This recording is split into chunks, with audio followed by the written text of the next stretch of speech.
The Chosen Last Supper Part 3 just released in theaters. What did I think? I'll let you know. I do believe that Jesus is most likely the Messiah. Why are you doing this? I suppose I have not seen enough.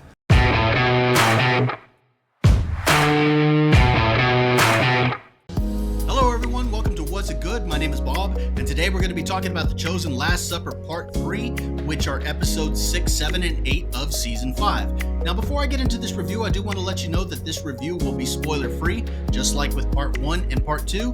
Part 3 is getting a very limited theatrical release, so I don't want to ruin it for everyone. However, there are going to be some specific plot points that I am going to touch on because they would be considered common knowledge. Now, if you've seen Part 3, I'd like to know what you thought. Why don't you go ahead and share your comments in the comment section below? Let me know. Did you like it? Did you hate it? What did you think of the finale? How would you rate this season compared to seasons 1 through 4? I'd really like to know what you thought. Don't forget to hit that like button, share the video, subscribe to the channel. Now let's get to it. In The Chosen Last Supper Part 3, we see Jesus' followers gather for the Passover meal as his enemies assemble for a manhunt. On the same night Jesus establishes his new covenant, his follower Judas is in the process of closing his biggest deal. Now, Part 2 had done a really good job of building tension for the season. As I said in my last review, when I got up out of my seat, you could cut the tension with a knife, and you were left on that cliffhanger finding out that Judas was going to betray Jesus, and you got the big reveal that Nicodemus had made his return. And that's not really a spoiler, as Dallas Jenkins had already announced he was going to be making his return in Season 5. So, of course, you're left hanging, wanting to know what his role was going to be going forward and how the show was going to close out the season. So now that I've seen Part 3, did it live up to the hype? Now, let me start off with The Last Supper itself. I think it's very well filmed and acted, and for the most part, it's pretty intense and it draws you in. As I pointed out in my previous 2 reviews, each episode begins with a portion of The Last Supper told out of sequence. And I was afraid we were going to get an entire episode in Part 3 devoted to The Last Supper, just retelling it in the proper sequence. But they avoid doing that, and I think that that's a very good idea because we've already seen it, and I don't think that we necessarily need to see it again. And so I really appreciated the way that it was handled, and the build up to it in Part 3 was very well done. The next thing is there's a lot of setup that needs to happen for Season 6 involving Pilate, the Sanhedrin, and some of the other major players involved in the trial and crucifixion of Jesus. And I think that Part 3 is pretty effective at setting some of those things up as you find out the role that Nicodemus is going to play going forward as a member of the Sanhedrin, where Yusuf is at, and where Pilate's head is at through this whole thing. In fact, the actor who plays Pilate, I think, does a pretty good job in Part 3 as you really find out what's going on in his head and how he's viewing everything. And so overall, I think that the setup for Season 6 was pretty good.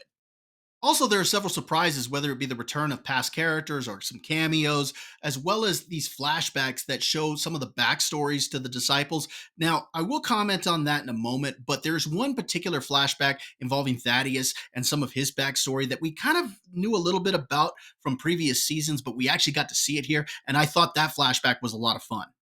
Another thing I want to highlight is the scene taking place at the Garden at Gethsemane. I think it is incredibly well acted, and Jonathan Rumi did a really good job of having the divinity and humanity of Jesus on display. Also, the creative team takes some pretty interesting creative choices here, and I'm not sure they're going to all fly with everybody, but for me, it really added some depth to the character and the sequence, and I really enjoyed the surprises that were there. Also, I like the fact that the season ends with this and Jesus's betrayal. We already knew it was going to, but kind of leading up to it, I was afraid that it wasn't going to happen. So I'm glad that it did, in fact, end there. And the way that it does is very intense.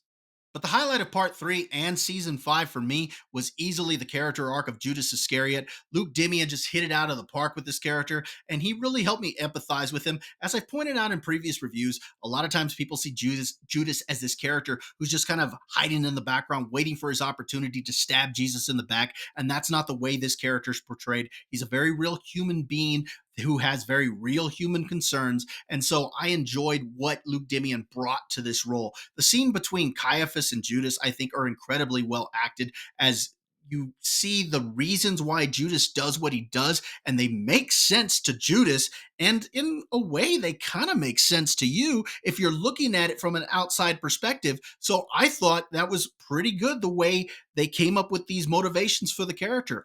Also, when they're negotiating the payment for Judas and how little he actually betrayed Jesus for, I thought was pretty astounding. And there's also the question about what this is going to mean for Judas's legacy going forward. So I really enjoyed what they did with this character throughout season 5 and into part 3. And really, the arc began in previous seasons, but I love what they've done with this character, and he was easily the highlight for me of part 3 and all of season 5.